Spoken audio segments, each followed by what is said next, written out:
పెళ్ళైనా పండగైనా వేడుక ఏదైనా పట్టుచీరల ప్రత్యేక వేదిక వారాహి సిల్క్స్. సుమన్ టీవీ ప్రేక్షకులకు నమస్కారం.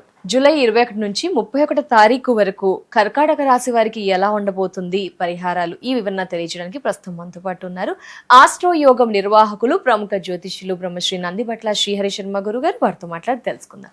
గురుగారు నమస్కారం. గురుగారు, వాగర్థ వివ సంపృక్తౌ వాగర్థ ప్రతిపత్తయే జగతః పితరౌ వందే పార్వతీ పరమేశ్వరౌ. ఆదిత్యాయ చ సోమాయ మంగళాయ బుధాయ చ గురుశుక్ర శనిభ్యశ్చ రాహవే కేతవే నమః. శృంగేరి జగద్గురు పీఠాధిపతులకి, కంచి పీఠాధిపతులకి నమస్కారములు తెలియచేసుకుంటూ కార్యక్రమాన్ని ప్రారంభిద్దాం. గురుగారు, మరి 21 నుంచి 31వ తారీఖు వరకు ఎలా ఉండబోతుంది కర్కాటక రాశి వారికి? కర్కాటక రాశి వారికి ప్రధానంగా గమనించుకున్నట్లయితేనమ్మా, గ్రహాల యొక్క అనుగ్రహము ఇప్పుడు మందగమనంలో ఉన్నదని చెప్పవచ్చు. ఎందుకు ఆ విధంగా అంటే 27వ తారీఖు నుంచి మీనరాశిలో ఉన్నటువంటి శని వక్రీకరించి కుంభరాశిలోకి వస్తాడు. ఎప్పుడైతే ఈ యొక్క సంబంధించినటువంటి కుంభరాశి మీద ప్రభావం ఎక్కువగా ఉంటుంది, అంటే శని వక్రీకరిస్తున్నాడు మీనరాశిలోనే, కానీ కుంభరాశి మీద వక్రీకరణ ప్రభావం ఎక్కువగా ఉంటుంది. అంటే గత 2.5 సంవత్సరాలుగా అష్టమ శనితో బాధపడ్డారు కదా, ఆ ప్రభావం మళ్ళీ కొంత ఇబ్బంది పెడుతుంది. ఆరోగ్య సమస్యలు అనేటువంటివి ఉంటాయి. శని మీనరాశిలోనే ఉంటాడు, కానీ వక్రీకరించినందువల్ల కుంభరాశి మీద కూడా ప్రభావం ఎక్కువగా ఉంటుంది. కాబట్టి ఆరోగ్యం పట్ల శ్రద్ధ వహించండి, డబ్బుల విషయంలో జాగ్రత్తలు పాటించండి, ఎవరిని గుడ్డిగా నమ్మకండి. అలాగే ప్రధానముగా అదృష్టము, దైవానుగ్రహం అన్నీ దగ్గర దాకా వచ్చి వెనక్కి వెళ్ళిపోతూ ఉంటుంటాయి. కాబట్టి ఈ విషయాల్లో జాగ్రత్తలు పాటించాలి. ముఖ్యంగా ఆరోగ్య విషయాల్లో జాగ్రత్తలు పాటించాలి. ఇన్నర్ పార్ట్స్ అంటే శరీరం లోపల భాగాలు, అంటే బయట ఇప్పుడు అనారోగ్యం ఉన్నప్పుడు కింద పడితే బయట దెబ్బ తాకుతుంది, కానీ దెబ్బ తాకినా ఇన్నర్ పార్ట్ బాగా పాడవుతుంది, బయట పార్ట్ ఏమీ కాదు కొంతమందికి. అలా ఇన్నర్ పార్ట్స్ విషయంలో ముఖ్యంగా స్త్రీలకి ఈ సంబంధించినటువంటి సర్వికల్ ప్రాబ్లమ్స్ అనేటువంటివి వచ్చే అవకాశాలు గోచరమవుతున్నాయి. పీసీఓడి ప్రాబ్లమ్స్ అట్లాంటివి. సో జాగ్రత్తలు పాటించాలి. ఆరోగ్యపరంగా మెడికేషన్ అనేటువంటిది తీసుకోవాలి. దైవానుగ్రహాన్ని, దైవ ఆరాధన చేసుకోవాలి. ఎందుకనంటే కర్మకారకుడు మళ్ళీ కర్మను మోసుకొని వస్తున్నాడు, అనుభవించాలి. అది స్వయంగా అనుభవించైనా దైవ అనుగ్రహాన్ని పొందే ప్రయత్నం నిరంతరం చేస్తూనైనా కానీ ఈ యొక్క దోషాల నుంచి బయటపడవచ్చు. అంత మాత్రాన్ని కర్కాటక రాశి వారికి పూర్తిగా నెగిటివ్ అని చెప్పడానికి లేదమ్మా.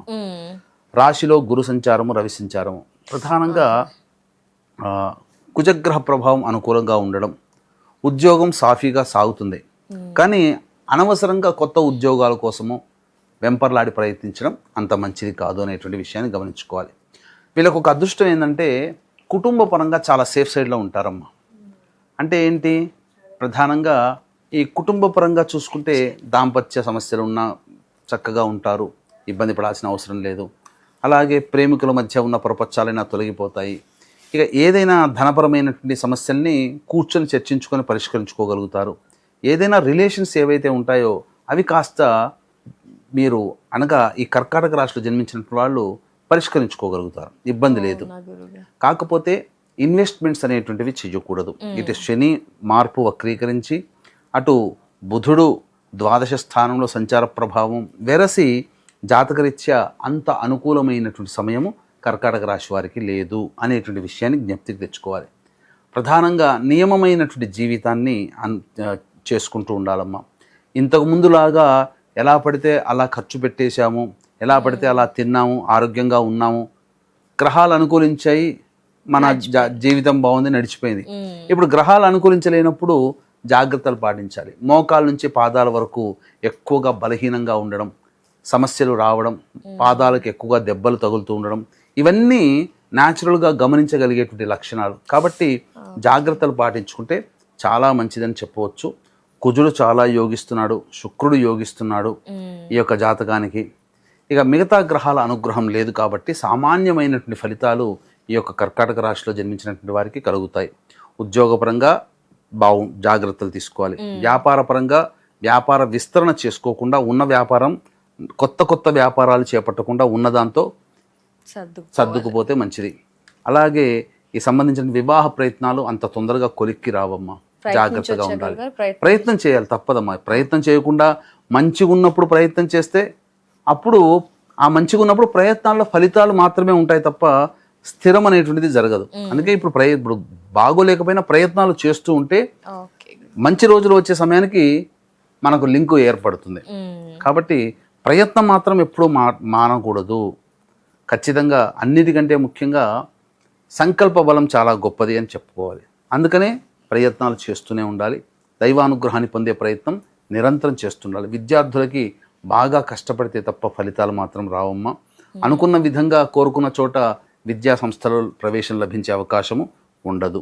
ఇక గమనించుకున్నట్లయితే ఎవరైతే విదేశీయానం, విదేశీ విద్యకు సంబంధించిన ప్రయత్నాలు చేసుకోవాలనుకుంటారో దైవ అనుగ్రహాన్ని గట్టిగా పొందే ప్రయత్నం చేసుకుంటే తప్ప ఫలితాలు పొందలేనటువంటి పరిస్థితి. కాబట్టి ఆకస్మికంగా మన ప్రయాణాన్ని మనం ఆపు చేసుకోవాల్సినటువంటి పరిస్థితి ఈ యొక్క కర్కాటక రాశిలో జన్మించినటువంటి వారికి ఉండబోతుంది. ఏదైనా ప్రయాణాలు చేసినా జాగ్రత్తలు పాటించాలి కర్కాటక రాశి వారికి అనే విషయాన్ని గుర్తుపెట్టుకోవాలమ్మా. గురుగారు, మరి 21 నుంచి 31 తారీఖు వరకు ఆదాయ వ్యయ ఖర్చులు, మానసిక స్థితి ఎలా ఉండబోతుంది గురుగారు ఈ కర్కాటక రాశి వారికి? ప్రధానంగా ఆదాయ వ్యయాలకి సంబంధించి చూసుకున్నట్లయితే ఈ యొక్క కర్కాటక రాశిలో జన్మించినటువంటి వారికి మనం ఈ సంబంధించినటువంటి మంచి రోజులు ఎలా ఉంటాయి, మానసిక స్థితి, ఖర్చులు, ఆదాయాల గురించి ప్రతి మాసము తెలియజేస్తున్నాం. అవును గురువు. అయితే ప్రధానంగా ప్రతి మనిషి కూడాను ఉద్యోగ సమస్యలతో, వ్యాపార సమస్యలతో, ఆర్థికపరమైన సమస్యలతో, సొంత ఇంటి కల నెరవేరాలనే కోరికల ఇబ్బందులతో, అలాగే శత్రు సమస్యలు, ప్రయోగ బాధలు, కోర్టు సమస్యలతో, వివాహ సమస్యలతో, అనారోగ్య సమస్యలతో, అనునిత్యం దాంపత్య ప్రేమ విషయాల్లో అనునిత్యం పోరు అనేటువంటిది ఉంటుంది. ఈ సమస్యలతో సతమతం అవుతూ ఉంటుంటారు. ఈ అన్ని రకాల జాతకరీత్యా కలిగే అన్ని రకాల సమస్యల నివారణకి వారాహి నవరాత్రుల సందర్భంగా తొలి ఏకాదశి రోజున జూలై 25వ తేదీన రాత్రి 9 గంటలకి వారాహి, ప్రత్యంగిర, బగళాముఖి, రాజశ్యామల, ధూమావతి, శనైశ్చర హోమాదులు జరిపించి పూజ చేసినటువంటి వారాహి మాల ఇవ్వడం జరుగుతుంది. అవకాశం ఉన్నటువంటి వాళ్ళు 25వ తారీఖు రాత్రి 8 గంటల లోపల స్క్రీన్పై కనిపిస్తున్న నెంబర్కి కాంటాక్ట్ చేసి గోత్రనామాదులు నమోదు చేసుకోవచ్చు. ఇక గమనించుకున్నట్లయితే 21వ తారీఖు రోజున అన్ని రకాలుగా సహాయ సహకారాలు అనేటువంటివి ఉంటాయి. ఖర్చులను అన్నింటినీ కూడా అధిగమించుకోగలుగుతారు. ఎదుటి వాళ్ళ యొక్క ప్రేమని పొందగలుగుతారు, సంతోషంగా ఉంటారని చెప్పవచ్చు. ఇక 22, 23 తారీఖుల్లో తల్లిగారి ఆరోగ్యం పట్ల శ్రద్ధ వహించాలి. అలాగే ఈ సంబంధించినటువంటి వాహన మరమ్మతులు అనేటువంటిది జరిగే అవకాశం ఉంటుంది. వాహనం నడిపేటప్పుడు జాగ్రత్తలు పాటించాలమ్మా. 24, 25, 26 ఈ తేదీలలో శరీరం అలసటకి లోనై జ్వరపీడితులయ్యే అవకాశం ఉంటుంది. ఏ పని చేయబుద్ధి కాదు, వృధా కాలయాపన ఉంటుంది. ఖర్చులు కూడా అధికంగా ఉంటాయి, జాగ్రత్తలు పాటించాలి. ఇక 27, 28, 29, 30, 31 ఈ రోజులలో సంతోషంతో కూడుకున్నటువంటి జీవితము, ఖర్చుకు మించిన ఆదాయం లభించడం ద్వారా అన్ని రకాలైనటువంటి సమస్యల్ని పరిష్కరించుకొని విందులు, వినోదాలు, కుటుంబ సభ్యులతో ఆనందంగా గడుపుతారని చెప్పవచ్చు. ఇక ఈ సంబంధించినటువంటి ఈ యొక్క రోజుల్లో 21, 27, 28, 29, 30, 31 ఈ 6 రోజులు మాత్రమే అనుకూలమైన తేదీలుగా చెప్పవచ్చమ్మా. ఎలాంటి పరిహారాలు పాటించాలి గురువారు కర్కాటక రాశి వారు?